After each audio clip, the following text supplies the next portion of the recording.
The 1960s were supposed to be the golden age of American pickups, right? Rugged, reliable, and built to haul anything. But dig a little deeper, and you'll find a lineup of trucks so odd, so impractical, that you'll wonder how they ever made it off the assembly line.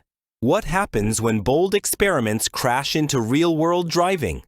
Buckle up, because these trucks prove that not every idea deserves a second chance. 1960 Chevrolet Corvair. 95 Rampside. This wasn't just a pickup. It was a riddle on wheels. The Chevrolet Corvair. 95 Rampside looked like something designed in a hurry, with leftover parts from 3 other cars. Instead of a regular tailgate, Chevy bolted a folding ramp on the side of the bed. Sounds clever, right?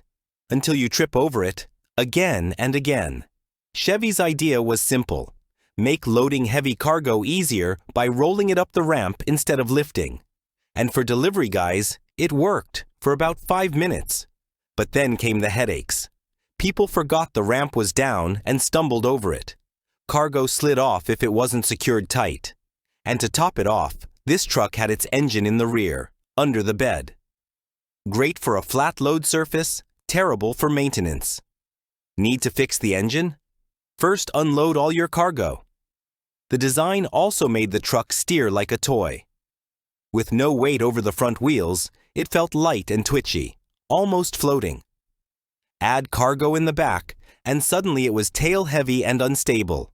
The air-cooled flat six was unique, but try explaining to your neighbor why your pickup had no front grille and a powertrain stuffed under the bed. Still, the Rampside has fans today. Collectors love its weirdness. It's a truck that looks like a child's drawing. Boxy, flat-nosed, and awkward.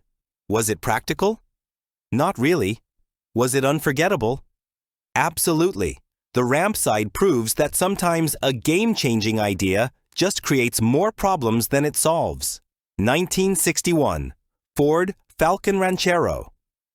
The Falcon Ranchero promised the best of both worlds, a truck that handled like a car. Instead, buyers got the worst of both. Built on the compact Ford Falcon, this truck had the manners of a sedan but the muscles of a toddler. Sure, it was stylish. It rode smoother than most pickups, turned easily in city streets, and sipped less gas than its big F-Series brothers.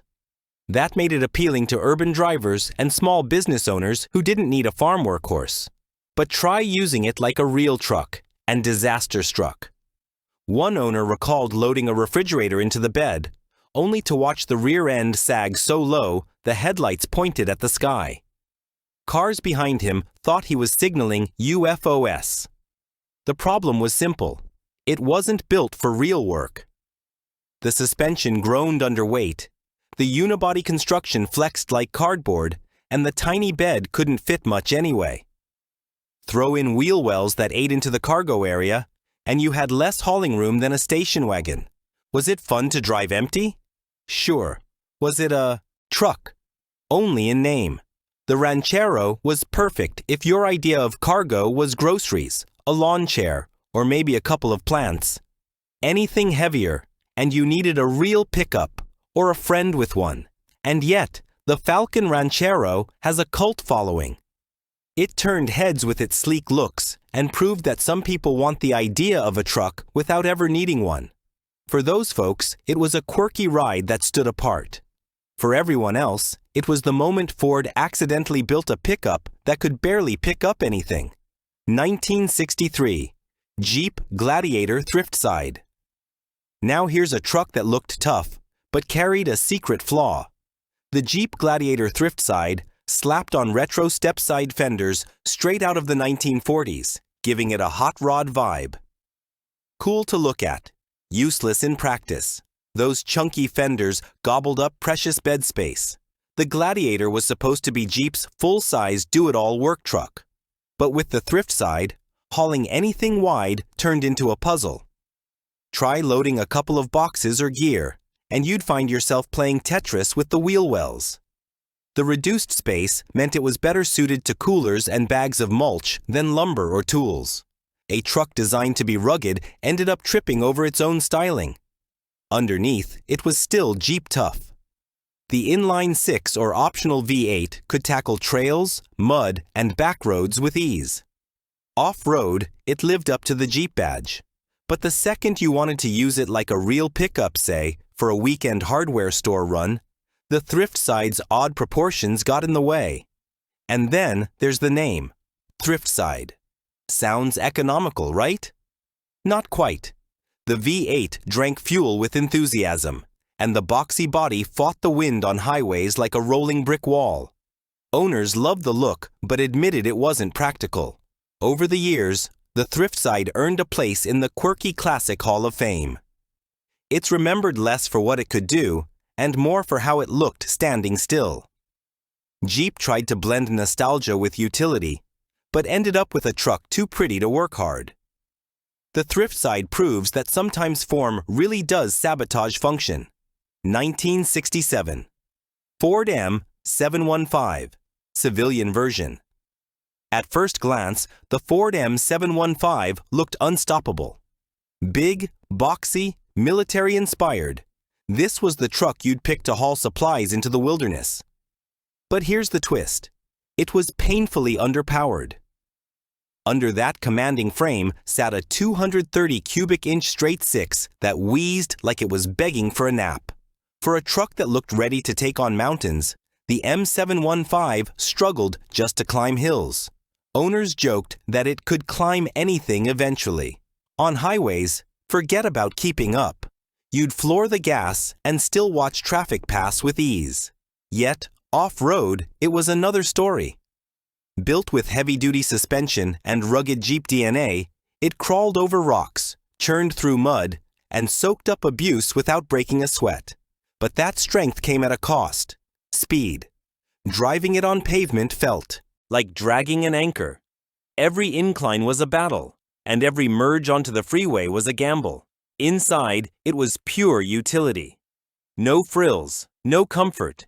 Just a bare-bones driving experience that matched its military roots. It wasn't built to be plush, but it also wasn't built to be fast. So who bought it? Collectors, off-road diehards, and people who loved the look of a military truck in civilian life. Everyone else quickly realized that a truck this slow and thirsty wasn't practical for daily use. The M715 is remembered today as a contradiction. It looked unstoppable, but on the road it barely kept pace. It excelled where few trucks dared to go, but failed at the simple job of being a reliable everyday pickup. Proof that not all tough-looking trucks are actually tough where it counts. 1962. Dodge D100 Sweptline. Sometimes a truck's downfall isn't power or performance, it's style. The Dodge D100 Sweptline was a solid work truck at heart, but Dodge saddled it with fins. Yes, actual tail fins, like something out of a 1950s sci-fi flick. By 1962, those flashy fins were already outdated. Car designers were moving towards sleek, angular lines, but Dodge insisted on holding on to the past. The result was a truck stuck between decades, looking like it had time-traveled into the wrong showroom. And those fins weren't just silly-looking, they made reversing a challenge. Owners complained that the huge blind spots left by the protruding fins made backing up a guessing game. Imagine trying to park with two giant blinders strapped to the sides. It wasn't just awkward, it was risky. Mechanically, the D100 was fine. It was durable, dependable, and could haul its share of loads. But you couldn't escape the awkward styling. People either loved its retro flair or laughed at it as a relic. One owner said it was like driving a time machine, while another admitted the fins drew more questions than the truck's actual abilities. The Sweptline ended up being remembered not for its work ethic, but for its design misstep. It symbolized Dodge's attempt to hold on to an era that had already passed. For truck buyers in the 1960s who wanted modern looks and practicality, the Sweptline felt like a museum piece on wheels. Today, collectors appreciate it for exactly that reason. It's weird, rare, and impossible to ignore. But back then, it was a truck with fins, more decoration than function, and proof that style without substance can make even a solid pickup look downright silly. 1966 Volkswagen Type 2 Pickup. If the Dodge Sweptline was too flashy, the Volkswagen Type 2 pickup was almost comically underbuilt. Imagine taking a VW bus, chopping off the back, and calling it a truck. That's basically what this was. On the outside, it looked adorable. Rounded corners, playful headlights, and a certain flower power charm made it perfect for surfers and campers. But don't be fooled. The engine was a tiny 1.5-liter air-cooled four-cylinder with just 44 horsepower. Put even a modest load in the bed, and this truck moved slower than a parade float. Hitting 40 miles per hour with cargo was a victory lap. And about that bed, it was small and shallow, more suited to hauling picnic baskets than lumber. Volkswagen even added a side-loading ramp, which was quirky but not exactly useful. Owners joked about tripping over it more than they used it. And working on the engine? Good luck. It was buried under the floor, meaning any repair job required crawling into awkward spaces. But here's the thing. This truck wasn't built to work. It was built to project a lifestyle. Surfers loved it because it could carry a board. Free spirits loved it because it looked cool parked at the beach. Collectors today love it because it's a symbol of the 1960s counterculture. In reality, it couldn't compete with real pickups. It wasn't powerful, it wasn't practical, and it wasn't fast. But it was charming. And sometimes, charm is enough to make people forgive all the flaws. The VW Type 2 pickup wasn't a truck you bought to haul. It was a truck you bought to smile. 1967 Chevrolet C10 Custom Camper. Here's a truck that couldn't decide what it wanted to be.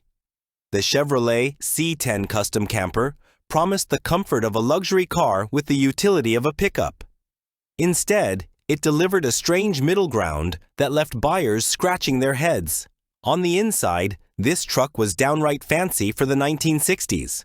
Plush seats, wood paneling, and premium trim made it feel more like a family car than a workhorse. Chevy even marketed it to outdoor enthusiasts who wanted a comfortable camping truck. The problem? All that luxury didn't translate into real-world strength. Loaded up with camping gear, and the suspension sagged. Try to haul something heavy, and the ride became rough and jittery. Owners quickly learned that it looked better on a brochure than on a job site. It wasn't built to handle serious work, no matter how nice the seats felt. And the name Custom Camper made it sound like you could pack for a long trip in style. Sure, you could, until you realized the plush interior didn't stop the ride from being stiff and bouncy on rough roads. It was still a pickup at its core, just one pretending to be a luxury ride. Today, the C10 Custom Camper is remembered fondly for its quirkiness, but back then it was caught between worlds. It wasn't rugged enough for work and wasn't smooth enough for true comfort. It was stylish, yes, but also proof that trying to be everything at once often leaves you being nothing in particular. 1968 Ford Bronco Half Cab. The Bronco Half Cab was Ford's attempt to mix SUV spirit with pickup practicality. Spoiler alert, the result was neither here nor there. Built from the rugged Bronco platform, it had the DNA of a tough off-roader. Four-wheel drive, short wheelbase, and a solid engine meant it could crawl through mud, climb rocky trails, and bounce over dunes like a champ. But when Ford tried to sell it as a pickup, they ran into a big problem. The bed was only 44 inches long. That's not a typo. Less than 4 feet of cargo space. So what could you actually fit back there? A couple of bikes, maybe a cooler, or some camping gear. Anything bigger, like a lawnmower or a stack of lumber, was out of the question. The bed wasn't just short, it was shallow too. So even the gear you did manage to load felt cramped. Owners quickly realized they had essentially bought a Bronco with an awkward trunk. And yet, off-road, the half cab still delivered fun. Its small size made it nimble, and it handled trails with ease. That's why some buyers forgave the tiny bed. It wasn't about hauling, it was about adventure. But for anyone expecting a real truck, the half cab was a disappointment. Styling-wise, it looked great. Quirky, compact, and undeniably cool. Parked at a diner, it drew attention. But when you tried to use it like a pickup, frustration followed. Ford gave people a truck in name but not in function. Today, collectors love its rarity, but at the time, it left many buyers confused. The Bronco half cab is proof that you can't just shrink a truck and expect it to work. Sometimes small is too small. 1964. Dodge A100 Pickup. If trucks are supposed to make you feel secure, the Dodge A100 did the exact opposite. This was a cab-over pickup, which meant you sat directly above the front wheels with no hood in front of you. Basically, you were the hood. The A100 was compact and maneuverable, perfect for crowded city streets. Small businesses loved its short wheelbase, and the bed was surprisingly roomy for such a tiny truck. But driving it? That was a thrill ride no one asked for. With the driver perched right on top of the axle, every bump, pothole, and rough patch of road jolted straight into your seat, and safety? Forget it.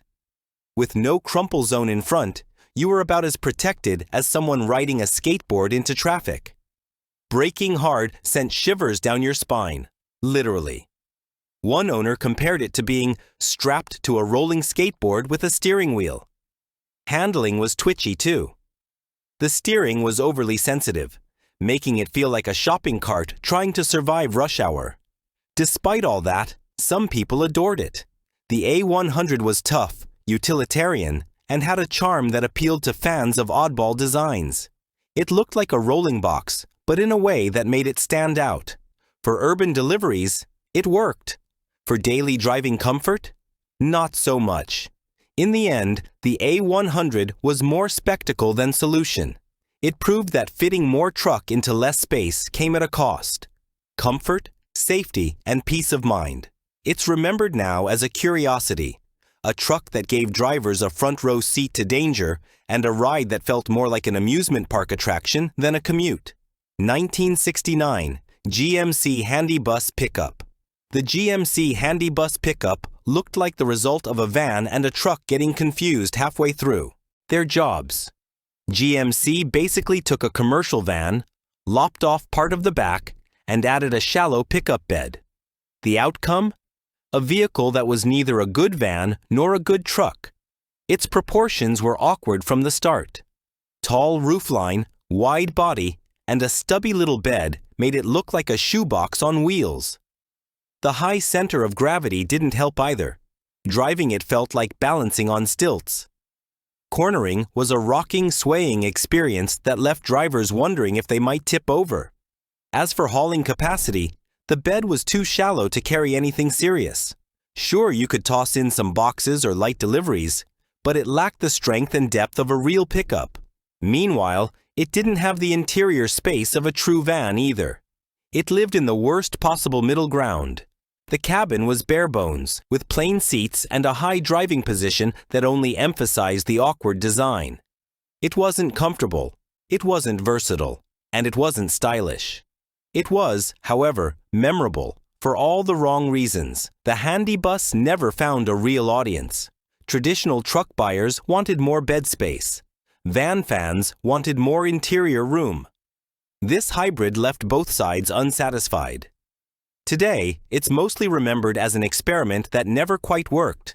A rolling reminder that sometimes mixing two ideas leaves you with the flaws of both and the strengths of neither. 1965. Chevrolet Corvair Loadside. If the Corvair Rampside was weird, the Corvair Loadside was downright baffling.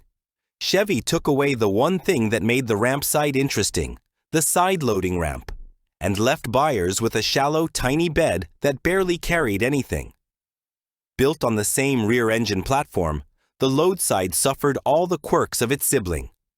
The flat-six engine was stuffed under the bed, which meant maintenance required unloading cargo first. Handling was odd, with too much weight at the back and a light, twitchy front end. Add cargo, and the truck felt even more unbalanced. But the real crime was the cargo space. Without the ramp, it was just a small, shallow box that couldn't hold much more than groceries or firewood. Owners quickly realized they had bought a truck that couldn't haul like a truck. You could fit a few boxes, maybe some garden tools, but forget furniture or equipment. It simply wasn't practical. Performance wasn't impressive either. The engine struggled on highways, acceleration was sluggish, and the truck felt unstable at higher speeds. It was a city hauler at best, and even then, not a good one. The Loadside confused buyers because it looked like a truck but didn't act like one. It was too weak for work, too cramped for cargo, and too awkward for comfort. As one owner joked, Chevy made a bad truck, then removed the only good feature. Brilliant today, Loadside survivors are rare collectibles, not because they were great, but because so few were sold. It's remembered as one of the least practical pickups ever produced, a reminder that sometimes less really is less. 1960s, Ford Econoline Pickup. If the Dodge A100 made you feel unsafe, the Ford Econoline Pickup doubled down on the same idea. This forward control truck put the driver practically on the front axle with almost no hood. You weren't just driving it, you were leading with your knees. On paper, the Econoline Pickup had potential. Its compact size made it easy to maneuver in tight city streets, and the bed could actually hold a fair amount for a truck of its footprint. Small businesses liked it because you could park it anywhere and still carry tools or deliveries.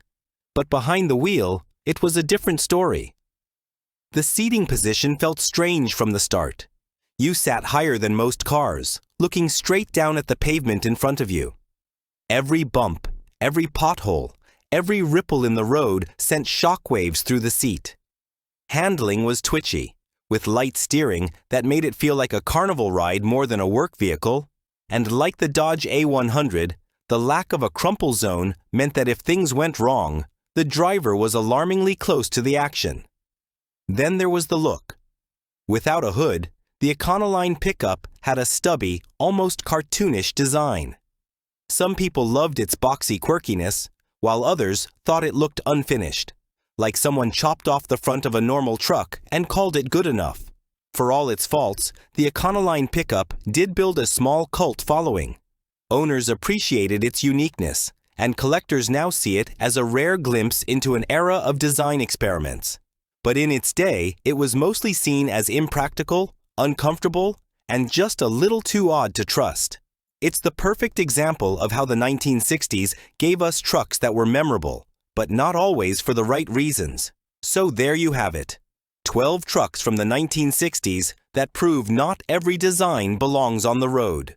Some were too flashy, some too weak, and some just plain awkward. But all of them are unforgettable in their own way. Which one shocked you the most? Drop your thoughts in the comments. Hit like if you enjoyed this trip through automotive history, and don't forget to subscribe for more wild rides from the past.